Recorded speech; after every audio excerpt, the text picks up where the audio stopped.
Ayun ang laing natin. Then may mulberry leaves, at saka chili.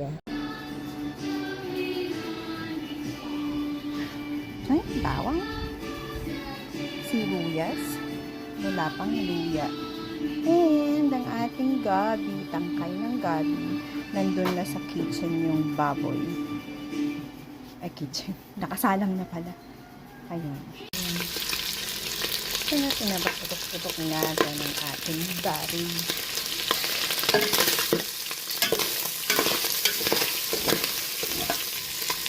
Lagyan na natin yung sibuyas.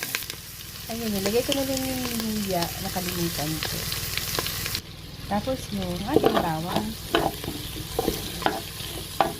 Ipatay mo na. Ay, mausok na. There it is. Lagay na tayo ng gata. There. Tapos, hininaan natin yung flame. Yung parang iin ng kanan para ma-deglaze natin yung bottom ng ating lutuan. Mas maganda sana ito pagka wooden yung gamit. Wooden spoon. Kaya lang, hindi ko alam kung saan nila maglalagay ang ating wooden aklo. Anyhow. Ayan. Sige.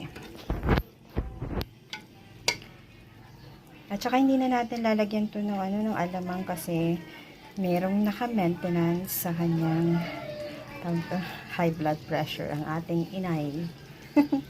Okay? So ang gagawin na lang is isangag ko on the side.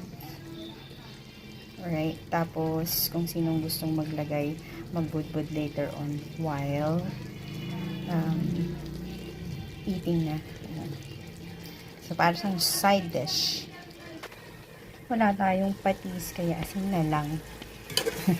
Tinatabad na akong lumabas. Kaya asin na lang. Tapos, naglagay ako ng pork cube pala. Kasi, hindi tayo makalagay ng alamang. Dahil si nanay nagme-maintenance. Ayun. Yan.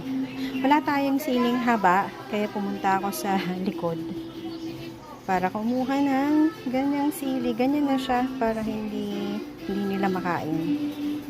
Madaling i-separate later on. So, mga ayaw ng maanghang. Ilagay na natin to. Okay.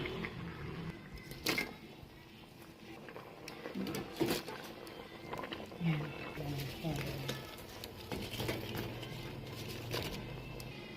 Ayan. Hinalo ko na siya. Tapos, maya-maya pagkulo na tsaka napalagay yung dahon ng mulberry.